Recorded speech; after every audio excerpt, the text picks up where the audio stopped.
আচ্ছা, আমি গত ক্লাসে যে জিনিসটা বুঝাইছিলাম ট্রান্সফরমেশনটা, আমি মানে ওটা যাতে তোদের সহজে মাথায় ঢুকে এই জন্য অনেক কিছু স্কিপ করছি। তো আরেকটা প্রশ্ন পড়তে গিয়ে আমার মনে হলো কি, এখানে কিছু জিনিস বলা উচিত। লাইক আমি সংক্ষেপে বললাম কি, পাই মানে জেড অক্ষের সাপেক্ষে ঘূর্ণন, তারপর টিটা মানে হচ্ছে এক্স অক্ষের সাপেক্ষে ঘূর্ণন, তারপর হচ্ছে সাই মানে বলছিলাম কি ওই জেড টু প্রাইমের সাপেক্ষে, জেড ওয়ান প্রাইম নাকি জেড টু প্রাইম বলছিলাম, যাই হোক ওই জেডের মানে জেডটা সরে যেই জায়গায় আসছে ওই জায়গার সাপেক্ষে ঘূর্ণন, এরকম কিছু একটা বলছিলাম। তো এখন প্রশ্নটা হচ্ছে মানে এটা এমন কেন? তো আমি বলছিলাম কি, অয়লার ঘূর্ণনের সময় হয় জেড এক্স জেড এরকম করে করতে হয় ঘূর্ণনটা, না হলে জেড ওয়াই জেড এরকম করে ঘূর্ণনটা করতে হয়। আর প্রশ্ন হচ্ছে কেন এরকম করতে হয়।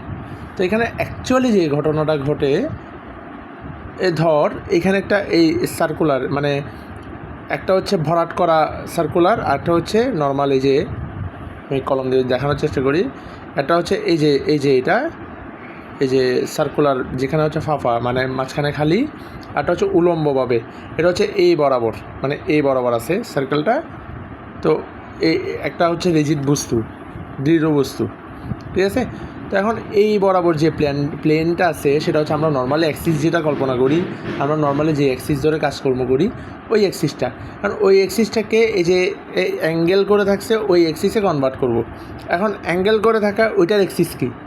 ওটার অ্যাক্সিস হচ্ছে এই যে এক্স প্রাইম দেখা যাচ্ছে এটা, তারপর এদিকে জেড প্রাইম দেখা যাচ্ছে এটা, ওয়াই প্রাইম দেখা যাচ্ছে এটা।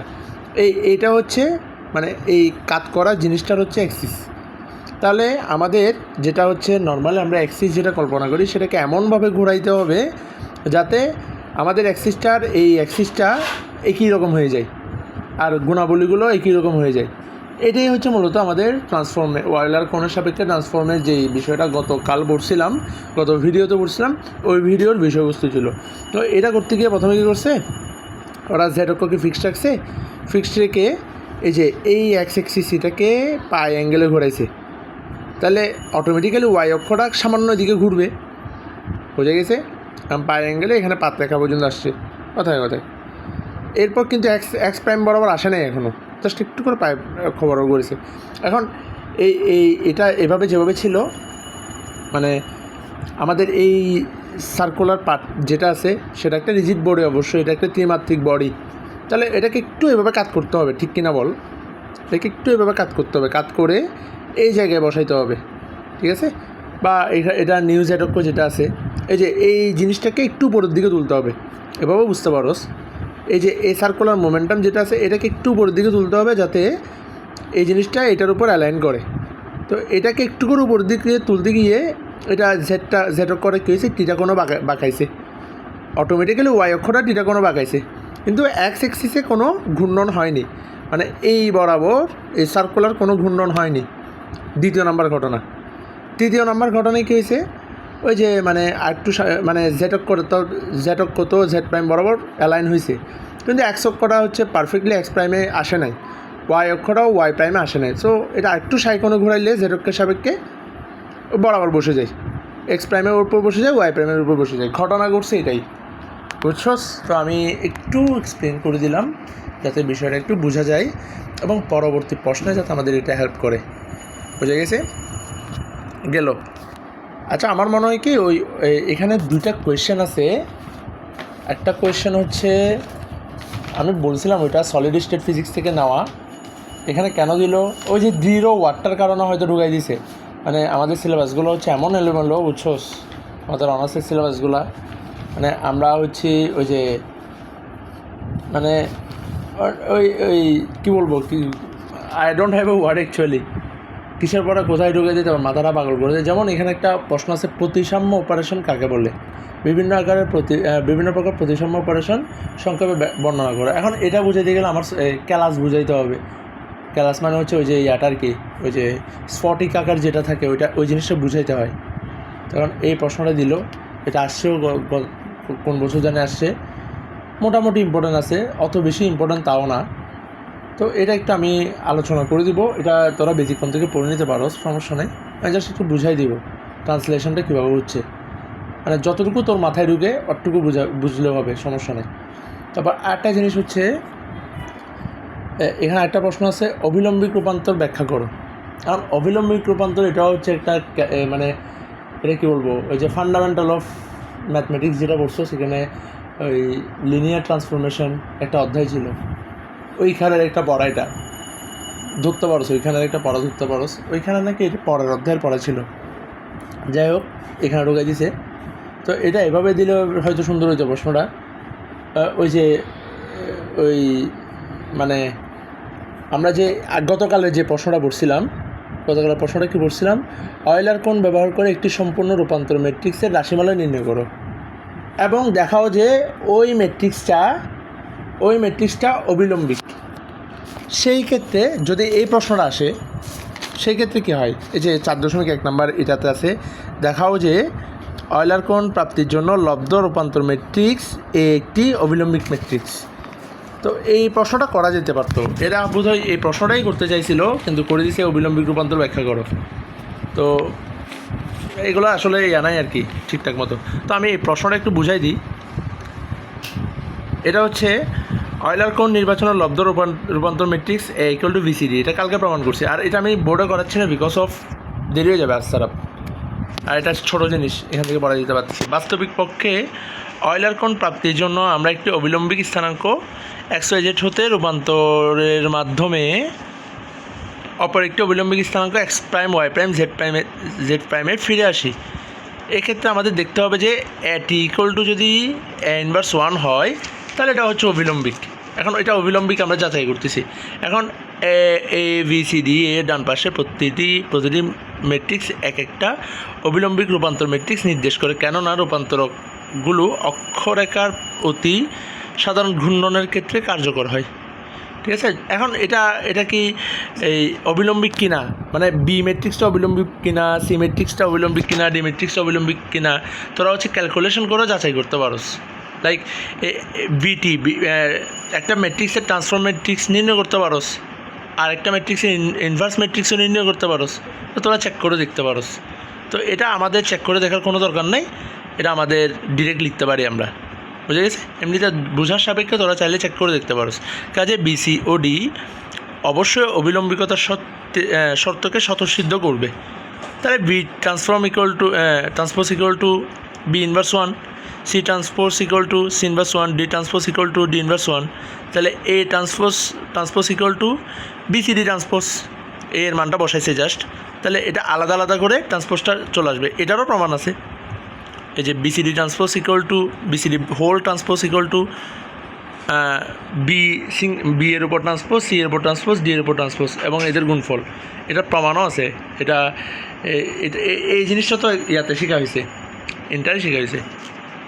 যাই হোক, তো এটাও প্রমাণ করে চাইলে তোরা যদি দেখতে চাস দেখতে পারোস, কোনো সমস্যা নেই। বাট এখন তো সময় নেই, কেননা ম্যাট্রিক্স গুণনের পক্ষান্তর করার সময় বিপরীতক্রমে গুণন সম্পন্ন করতে হয়। এখন 2 নংয়ে 1 নং ব্যবহার করে, এই যে 2 নাম্বার 1 নং ব্যবহার করে, এই যে বিটি এর মানটা বিটি এর মানটা বি ইনভার্স 1 বসাই দিব, সিটি এর মানটা সি ইনভার্স 1 বসাই দিব, ডিটি এর মানটা ডি ইনভার্স 1 বসাই দিব। তাহলে ট্রান্সপোজ ইকুয়াল টু এটা হইলো। তাহলে এটাকে আমি হোল ইনভার্স 1 লিখতে পারি, তাহলে বিসির এর মানটা বসাই দিলে ইনভার্স 1 প্রমাণিত। তো এখন প্রশ্ন এটা করতে পারতো, কিন্তু অবিলম্বিক রূপান্তর ব্যাখ্যা করো এটা দিয়ে 2টা প্রশ্ন মিন করে। একটা তো এটাই মিন করে, এখন যেটা করছে আমার বইয়ের সাপেক্ষে অধ্যায়ের সাপেক্ষে এটাই মিন করে, ওরা বোধহয় এটাই মিন করতে চাইছে, কিন্তু প্রশ্নটা হয়ে গেছে অন্য একটা। অবিলম্বিক রূপান্তর এটা এক্সপ্লেইন করে সুন্দর করে প্রশ্নটা না করার কারণে এটা অন্য প্রশ্ন হয়ে গেছে। যাই হোক, ওটাও করাবো, ঠিক আছে। এটুকু হচ্ছে আমি জাস্ট এটা এডিশনাল হিসেবে, গত ক্লাসের এডিশনাল হিসেবে আমি এটা বুঝাই দিলাম। এখন বাই এনি চান্স এটা আসলে এটা করতে পারবি।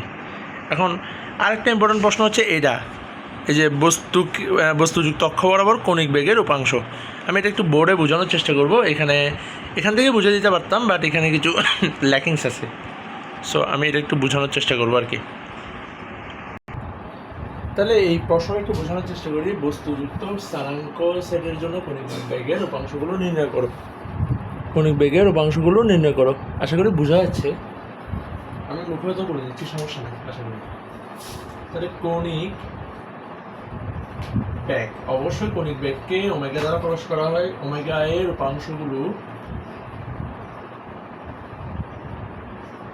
উপাংশগুলোকে, তাহলে এটা যদি থিটা কোণের সাপেক্ষে ঘুরে তাহলে ওই থিটা কোণের পাই কোণের সাপেক্ষে ঘুরে, তাহলে পাই কোণের সাপেক্ষে আমি বলি নর্মালি কৌণিক বেগের ক্ষেত্রে কি হয়, একটা ঘূর্ণন হয়, ঠিক আছে।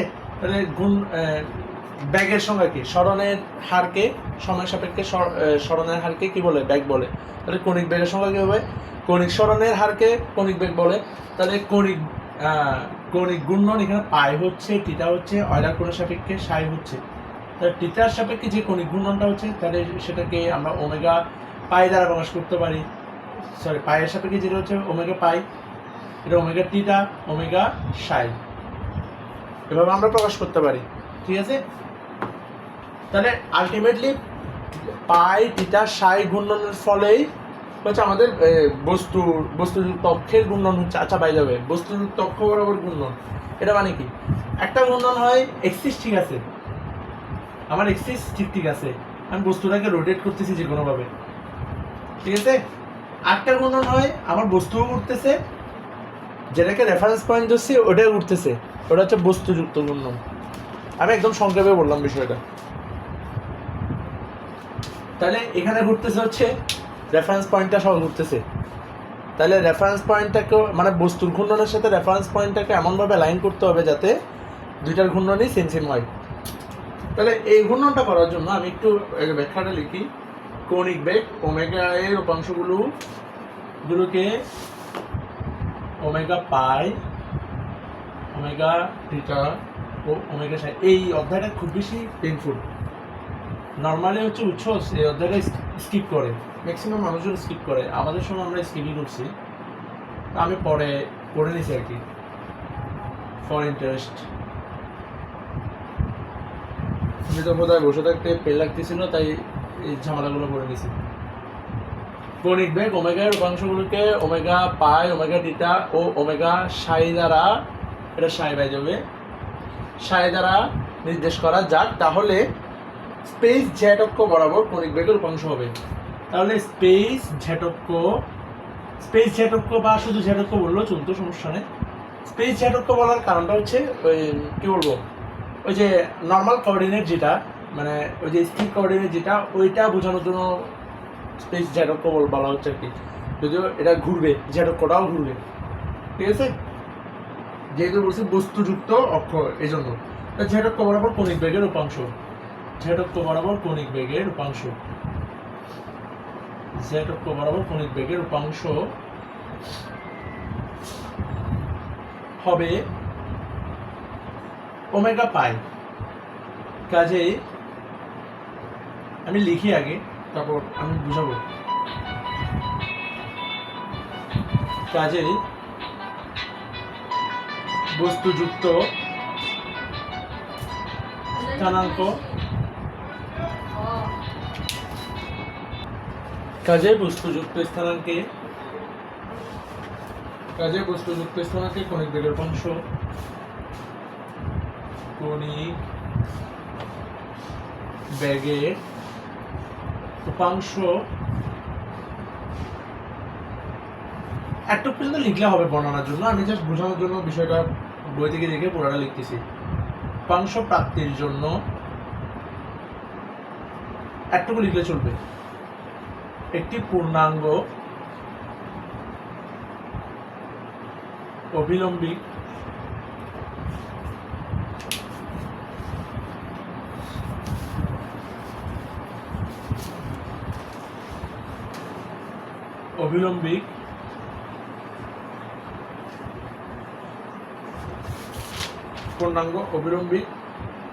রূপান্তর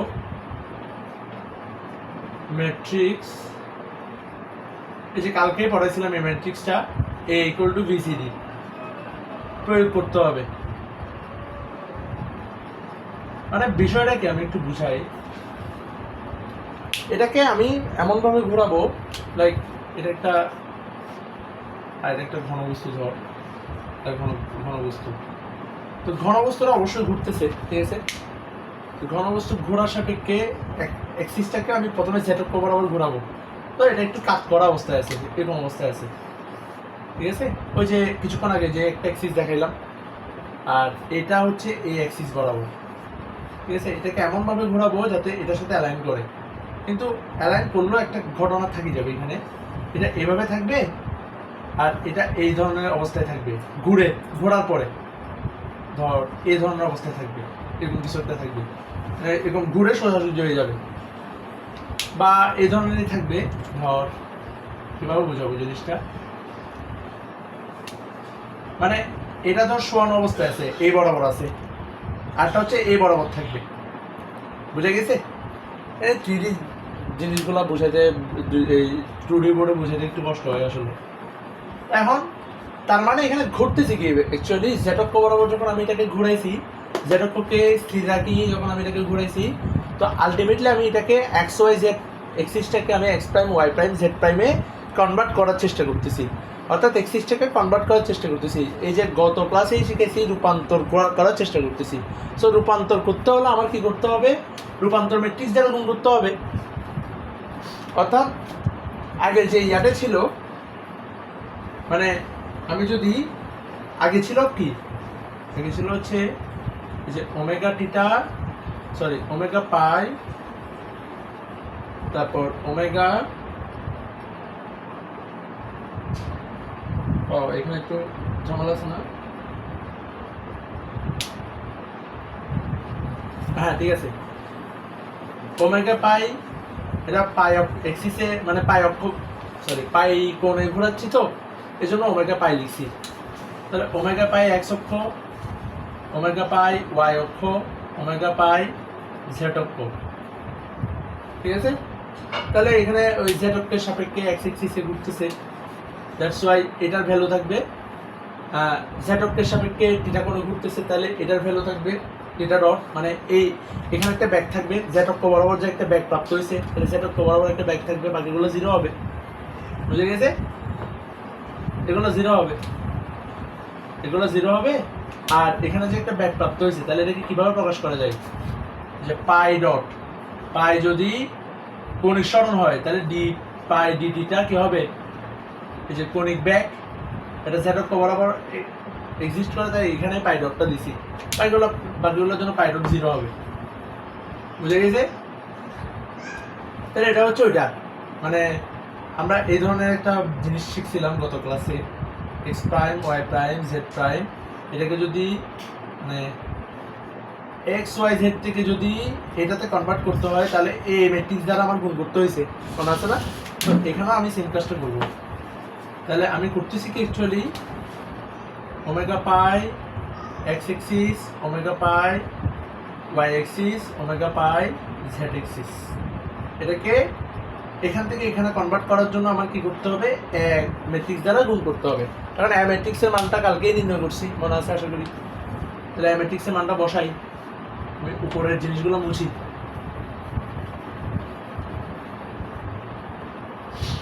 উপরের জিনিসগুলো মুছে হচ্ছে কি করতে হবে, মানগুলো বসাই, omega pi omega pi omega পাই, আচ্ছা এটা হচ্ছে এক্স প্রাইম হবে, তাহলে এক্স এক্সিস বরাবর এক্স প্রাইম, ওয়াই এক্সিস বরাবর ওয়াই প্রাইম, জেড এক্সিস বরাবর জেড প্রাইম, এটা হালকা হয়ে গেছে কেন? তাহলে এর ভ্যালুটা কি ছিল, এর ভ্যালুটা একটা ওই লম্বা মানটার ভ্যালু ছিল, যে কস পাই কস সাই কস পাই, আমি পুরোটা লিখবো না, আমার যতটুকু দরকার ততটুকু লিখবো, ঠিক আছে? একটু দেখে দেখে তোরা লিখে নিতে পারোস, বা সরাসরি মানও বসাইতে পারোস, কোনো সমস্যা নাই যদি বুঝে থাকিস আর কি। এটা মুখস্থ করা এমনি তো টাফ, তার চেয়ে এটা মুখস্থ বসানোটাই ভালো। আমি যা ক্যালকুলেশনটা বোঝাচ্ছি, কস সাই sine pi plus cos theta cos পাই প্লাস সাইন সাই, এরকম কিছু একটা ছিল। তারপর এখানে মাইনাস দিয়ে এখানে একটা বড় মান ছিল, তারপর এখানে একটা মাইনাস দিয়ে এখানে একটা বড় মান ছিল, তো লাস্ট ওয়ান ছিল কি sine theta sine pi minus sine theta cos pi, ও ভুল লিখতেছি না, ভুল লিখতেছি, আমি নিচেরটা লিখে ফেলছি বলে, সরি। এটা ছিল মানটা এরকম ছিল, প্রথমটা ছিল cos psi cos pi minus cos theta sine theta sine psi. এটা হচ্ছে 146 পৃষ্ঠায় আছে, গত ক্লাসটা দেখলে হবে। আমি এটা বের করে রাখছিলাম মানটা। Sine psi cos pi minus cos theta sine pi cos psi, এরকম একটা জঘন্য মান ছিল। নিচে ছিল সাইন থিটা সাইন পাই, এখানে একটা জঘন্য মান আছে। এগুলো শূন্য হয়ে যাবে, তো এই জন্য আমি লিখতে পারছি না। তো এখানে হচ্ছে মাইনাস দিয়ে একটা, এই যে মাইনাস এরকম কিছু একটা আছে মান, বড় মান। এখানে মাইনাস সাইন থিটা কস পাই, তারপর এখানে কস থিটা, এখানে হচ্ছে সাইন সাই সাইন থিটা, এখানে হচ্ছে কস সাই কস থিটা। তারপর এইটা লিখে দিব, তার মানে এই ম্যাট্রিক্সের সাথে এই ম্যাট্রিক্সের গুণ। এটা তো সিম্পল গুণ একদম। তাই একটু খেয়াল কর, প্রথমটার সাথে এটা গুণ, তাহলে এটা ইন্টু 0 0, তারপর প্লাস এই পুরো লং থিং ইন্টু 0 0, তারপর এটা ইন্টু পাই, সরি পাই ডট হবে, এটা পাই ডট ছিল, তাহলে এটা ইন্টু পাই ডট হলে কি হবে, প্লাস পাই ডট সাইন সাই সাইন থিটা। একইভাবে এটা গুণ করলো এই টার্মটা থাকবে, একইভাবে এটা গুণ করলো এই টার্মটা থাকবে। তাহলে আমি একেবারে লিখে দিই পাই dot cos psi cos theta, পাই ডট কস থিটা অনলি। তাহলে এই জিরোগুলো আমি না লিখলেও চলতেছে। এটা হচ্ছে আলটিমেটলি এটার মান, ঠিক আছে। এই জিনিসটা কিন্তু বইয়ে করা নাই, বইয়ে সরাসরি যেটা দেওয়া আছে এ থেকে পাই, সুতরাং লিখতে হবে না, সমস্যা নেই। এ থেকে পাইটা লিখতে হবে না, ডিরেক্ট লিখবি ওমেগা পাই এক্স এক্সিস বরাবর। এটি কি হবে, এক্স এক্সিসের মান এটা পাই ডট সাইন থিটা সাইন সাই, ওমেগা পাই ওয়াই ডট পাই ডট সাইন থিটা কস সাই। তারপর আরেকটা হচ্ছে ওমেগা পাই জেড প্রাইম পাই ডট কস থিটা। এটাকে একটা সমীকরণ নাম্বার দিতে পারি, তিনটা মিলে সমীকরণ নাম্বার 1। তিনটা মিলে এভাবে এভাবে ব্র্যাকেট দিয়ে তিনটা মিলে 1 এভাবে করে দিবি। আমি এখানে জায়গার অভাবে পাশাপাশি লিখছি আর কি। গেল একটা কাজ শেষ, আমি এগুলো মুছতেছি।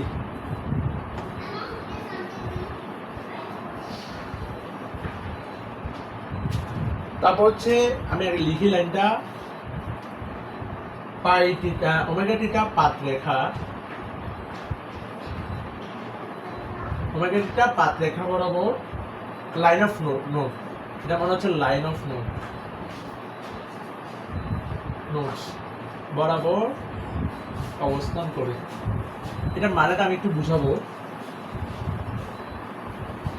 সুতরাং এই উপাংশ প্রাপ্তির জন্য, সুতরাং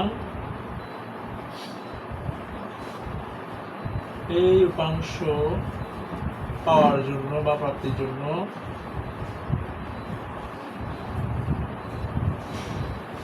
থিটা কোণে ঘূর্ণন সম্পন্ন করতে হবে। থিটা কোণে ঘূর্ণন সম্পন্ন করতে হবে। এই জিনিসগুলো ভাই খুব জোস করে বোঝাইতে পারতাম, তোদের সাথে নিয়ে বুঝিবাজি করতে হয়। এবং এই কার্য সম্পাদনের জন্য এবং এই কার্য সম্পাদনের জন্য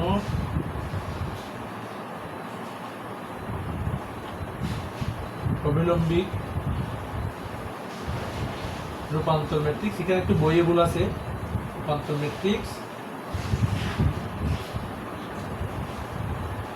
বিসি প্রয়োগ করতে হবে, প্রয়োগ করতে হবে। একটু দেখি আগে,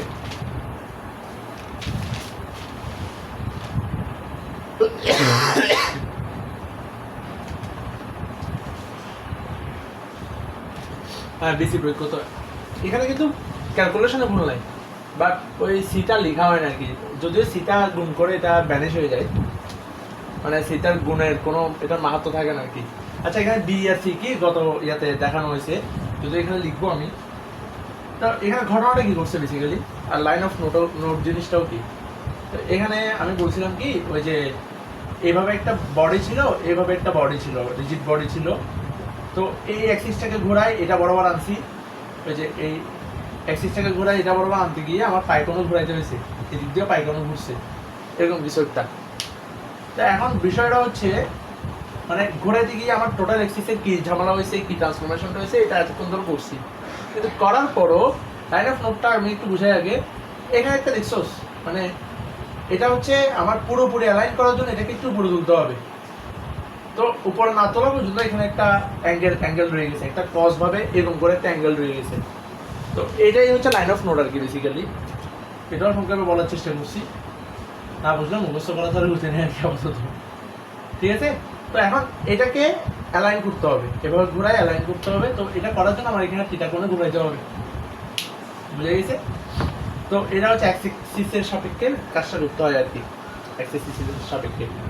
তো আর এটা করার জন্য এই ম্যাথের জন্য বস্তুযুক্ত স্থানান্তর সেটের জন্য কি করতে হবে, বিসি প্রয়োগ করতে হবে, অর্থাৎ বিসি দ্বারা গুণ করতে হবে।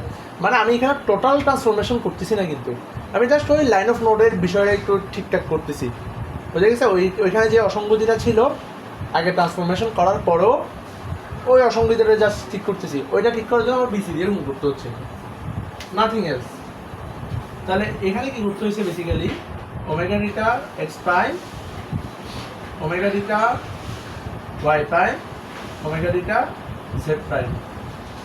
তাহলে এটা ঘুরছে কোন অক্ষ বরাবর, জেড অক্ষ বরাবর, এক্স অক্ষ বরাবর ঘুরছে। মানে ব্যাগটা প্রাপ্ত হয়েছে কোথায়, আমি বলছি না এক্স অক্ষ বরাবর ঘুরতেছে বিষয়টা।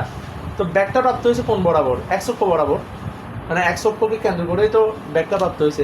সো দ্যাটস ওয়াই এক্স অক্ষ বরাবর ব্যাগটা থাকবে, অর্থাৎ থিটা ডট বাকি হলো 0 0। আর এখানে হচ্ছে বিসি গুণ বলছি, আমি বি এর মানটা আর সি এর মানটা বসাচ্ছি, যেটা হচ্ছে বইয়ে বসানো হয়নি। তাহলে বি এর মানটা হচ্ছে, না বসালেও কিন্তু সমস্যা নাই, এটা কেন সমস্যা নাই আমি এটাও একেবারে বলে দিব। সাইন সাই মাইনাস সাইন সাই কস সাই 0 0 1 0 0। আর হচ্ছে সি এর ভ্যালুটা হচ্ছে এটা, সি এর ভ্যালুটা হচ্ছে 1 0 0। আমার পরামর্শ থাকবে, যদি তোদের এই অধ্যায়টা হ্যাসেল লাগে এই অধ্যায়টা স্কিপ করতে পারো, এটা জানার জন্য তুই ভিডিওগুলো পরেও দেখতে পারো, সমস্যা নেই। কিন্তু জানা জিনিস আর পরীক্ষার প্রিপারেশন একই জিনিস না। আমি আগেও বলছি, একদম ক্লাসের শুরুর দিকেও বলছি কথাগুলো, এখনও বলতেছি। আমি সপ্তম অধ্যায়টা তোদের এর জন্য একটু করাই দিব যাতে সুবিধা হয় আর কি। তো এইসব জিনিসগুলো মাথায় রাখাটা খুবই ডিফিকাল্ট আমার মনে হয়। এখানে যে জিনিসগুলো সহজ আছে, যেমন একদম প্রথম প্রশ্ন যেটা করেছি ওই জিনিসটা সহজ আছে, বা গত ভিডিওটা মোটামুটি করতে পারবি। আজকের ভিডিওটা অনেকগুলো টার্ম কিন্তু তোর মুখস্থ রাখতে হবে, তুই দেখতেছিস। তার এই জিনিসগুলো হয়তো তুই বুঝতেছিস প্রত্যেকে আসছে, বাট আলটিমেটলি এই ম্যাথটা করার জন্য তোর এই জিনিসগুলো মুখস্থ রাখতে হচ্ছে। তো এটা একটা হিউজ থিং, মানে পেইনফুল একটা থিং। তো এই এত কিছু মুখস্থ রাখার একটা বিষয়ে এখানে ম্যাট্রিক্সের মধ্যে এই জঘন্য জিনিসগুলো মুখস্থ রাখা, বা এর আগে যে একটা লম্বা ইকুয়েশন লিখছি ওটা মুখস্থ রাখা খুবই ডিফিকাল্ট। তো আমার মনে হয় কি স্কিপ করতে পারো চাইলে এই প্রশ্নগুলো, আমি তবুও দেখা দিচ্ছি আর কি, মনে যাতে সন্দেহ না থাকে। আবার পারলে করে ফেল, কোনো সমস্যা নেই। এটাতে দেখ 1 গুণ এটা, তাহলে এখানে কি থাকতেছে, থিটা ডট থাকতেছে, বাকিগুলো 0 0 0 গেল। দ্বিতীয় লাইনে 0 গুণ থিটা ডট 0, কস থিটা গুণ 0, সাইন থিটা গুণ 0, তাহলে এটা 0, একইভাবে নিচেরটাও 0। তাহলে দেখ আলটিমেটলি এই জিনিসটার ভ্যালু নাই, মানে এই জিনিসটার গুণ করো এটার কোনো মূল্য নাই আর কি। তো বইয়ে হচ্ছে সরাসরি এটা করার চেষ্টা করছে আর কি, একেবারে বইয়ে বলছে কি বি এর দ্বারা গুণ হয়েছে, অ্যাকচুয়ালি বি দ্বারা গুণ হয় নাই, বিসি দ্বারা গুণ হয়েছে। মানে এটার ফিজিক্যাল প্রপার্টিটা হচ্ছে ওই ধরনেরই। মাইনাস সাইন সাই কস সাই 0 0 0 1। এই জন্য একটা কথা বলি আমি সবসময়, অঙ্ক মিলছে মানে হচ্ছে অঙ্কটা হয়েছে এগুলো না, স্পেশালি ফিজিক্সের ক্ষেত্রে এটা অ্যালাইন করে আর কি। ধর বইয়ে এইভাবে গুণ করে মানে বি এর সাথে গুণ করে সরাসরি বসাই দিছে, বিকজ সি এর সাথে গুণ করলেও সেম মান আসে। তো এই বিষয়টা এক্সপ্লেন করে নাই, তো এক্সপ্লেন না করাটা একটা ভুল, এটা পুরোপুরি বিষয়টা বোঝানো যায়নি, তো নিজেদেরও বুঝতে একটু কষ্ট হয়েছে। আমিও বলতেছি কি রে সিটা কই, তারপর ওই চ্যাট জিবিটি জিজ্ঞেস করে দেখলাম কি হ্যাঁ সেটা আসে আসলে, তো আমিও খেয়াল করি না আসলে এটা গুণ করলে যে এরকম হয়ে যাবে। তো এখানে দেখা যাচ্ছে কি ওই সিটা গুণ করার ফলে এরকম হয়ে যাচ্ছে, এই জন্য এরা বই শো করে নাই। ও আচ্ছা, তারপর বুঝছে আর কি বিষয়টা গেল। তাহলে এটা গুণ করলে কি হয়,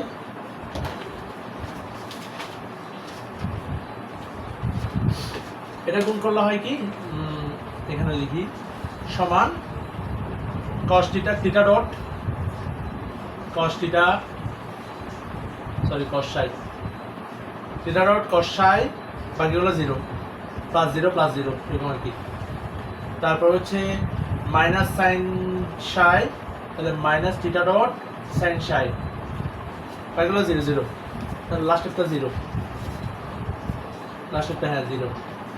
তাহলে এটা কি সমান, এই মানটা পাইলাম, এই যে এটা সমান পাইলাম omega theta x prime omega theta Y prime omega theta Z prime, এটা সমান পাইলাম।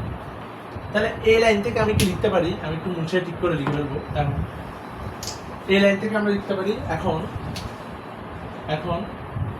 হ্যাঁ সুতরাং ব্র্যাকেটটা তুলে দেখতে পারে, এগুলা লিনিয়ার অ্যালজেব্রাতে হয়তো পড়ছিস। এটা সমান উপরেরটা, এটা সমান উপরেরটা, এটা সমান এটা, তাহলে এটাকে সমীকরণ এইভাবে করে 2 দিতে পারি। হয়ে গেছে। এবার লাস্ট ওয়ান, আমার ওমেগা সাইয়ের ইয়াটা বের করতে হবে, কম্পোনেন্টটা বের করতে হবে। ওমেগা পাইয়েরটা পেয়ে গেছি, ওমেগা থিটারটা পেয়ে গেছি, ওমেগা সাইয়েরটা বের করতে হবে। এখন এটা আমাদের কাজ শেষ, কিন্তু এখন আমরা কিন্তু পুরোপুরি অ্যালাইন করে ফেলছি। সো ওমেগা সাইয়ের ধরতে গেলে কাজ নাই, ওমেগা সাইয়ের ধরতে গেলে হয়তো এরকম হইতে পারে বিষয়টা, মানে এটা এরকম আছে। তো এই এখন আমি যেটা ঘুরাইছি, ধর এটা হচ্ছে এ পার্ট, এটা হচ্ছে বি পার্ট, কারণ আমার নতুন পার্টটা হচ্ছে মানে এটা যেরকম ছিল, ধর এটা ছিল ধর বি পার্ট, এটা ছিল এ পার্ট। এখন এটাকে যখন আমি ঘুরাই এ বরাবর আনছি, তাহলে হয়ে গেছে কি এটা বি পার্ট হয়ে গেছে, এটা এ পার্ট হয়ে গেছে। মানে আমি যে দৃঢ় বস্তুর উপর এটা অ্যালাইন করছি আমার স্থানাঙ্কটা, তাহলে এটাকে ঘোরাইতে হবে, বিটাকে এই জায়গায় আনতে হবে, এটাকে বি এর জায়গায় আনতে হবে। এখন জাস্ট এই কাজটাই করবো আমি, এটা সংক্ষেপে বলছি একদম, মানে যাতে তুই ইমাজিন করতে পারো বিষয়টা। এখন ওমেগা সাই অবস্থান করে, এই যে বললাম অবস্থান করে জেড প্রাইম অক্ষের সমান্তরালে, তাহলে জাস্ট সুইচ করে দিব, জেড প্রাইম অক্ষের সমান্তরাল আছে, ওই পাশে বাড়িয়ে দিব সমান্তরালে। সুতরাং এই জন্য আর এটা রূপান্তরের অ্যাকচুয়ালি প্রয়োজন পড়ে না, ওটা চলে। এটা আবার এমনও হইতে পারে কি এই প্রান্তটা বি প্রান্তটা সেম জায়গায় আছে, এটা ঘোরার পরে এই প্রান্তটা বি প্রান্তটা সেম জায়গায় বসছে, বা এই প্রান্তটা এই পাশে থাকলেও কোনো সমস্যা ছিল না আমি যেটাকে ঘুরেছি। তো ইট ডাজন্ট ম্যাটার অ্যাকচুয়ালি, হয় সমান্তরালে থাকবে না আর এটার উপরেই থাকবে। তো আমরা এই রেখাটার উপর এই রেখাটা, এটাকে সমান্তরালও বলতে পারি, আবার এটাকেও সমান্তরাল বলতে পারি, এটা আমরা জানি, বুঝে গেছে। সুতরাং এর কোনো রূপান্তরের প্রয়োজন পড়ে না, তার মানে সাই কোণের রূপান্তরটা হয়নি, কোনো রূপান্তরের দরকার নেই।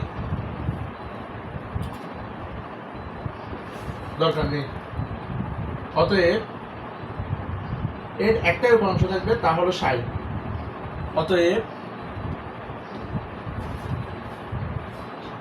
এর একটাই উপাংশ থাকবে,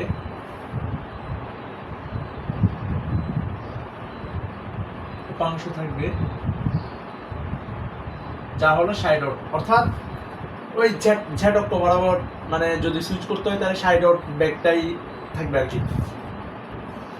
তাহলে এটা কি হচ্ছে ওমেগা সাই x prime omega psi y prime, এখানে তো জিরোই থাকবে, ওমেগা সাই। এখন ঘোরাইলেও মানে ওই যে ঝাড়ককে সমান্তরাল থাকবে, তাহলে এটা রূপান্তর দরকার নেই, তাহলে ওটা ওই যে দৃঢ় বস্তু যে ব্যাগটা প্রাপ্ত হবে ওই ঝাড়ক বরাবরই প্রাপ্ত হবে বেসিক্যালি। তাহলে 0 0, যদি ট্রান্সফরমেশনের প্রয়োজন থাকে তাহলে এই cos থিটা sin থিটা এইসবগুলো গুণ হইতো আর কি। তাহলে এটা কি হবে সাই ডট, এ হচ্ছে ঘটনা। তাহলে এখান থেকে আমরা ভ্যালুগুলো পাই যাচ্ছি ওমেগা সাই x prime equal two 0, omega psi y prime equal two 0, তাহলে ওমেগা সাই জেড প্রাইম ইকুয়াল টু সাই ডট। তাহলে মানগুলো অলমোস্ট পেয়ে গেছি। তাহলে বস্তুযুক্ত স্থানাঙ্কের কণিক বেগের উপাংশ কি হবে? বস্তুযুক্ত, এবার হচ্ছে আমরা জাস্ট মানগুলো বসাবো, আর কিচ্ছু না। আর যদি মাথায় না থাকে, আমি ক্যালকুলেশনগুলো তো বুঝাইছি, ক্যালকুলেশনগুলো আশা করি বুঝাই গেছে। ফিজিক্যাল ইকুইপমেন্টগুলো যদি মাথায় না থাকে, মুখস্থের ওপর কোনো বিদ্যা নাই, আশা করি বোঝা যাবে। ওই যে জিনিসগুলো মানে ভেতরের বিষয়গুলো যদি ইন্টারেস্ট থাকে, পড়া কোনো দিন ডিপার্টমেন্টে বসে আলোচনা হবে এটা নিয়ে, ঠিক আছে, যদি জানার ইচ্ছে থাকে আর কি। এখন স্থানাঙ্কের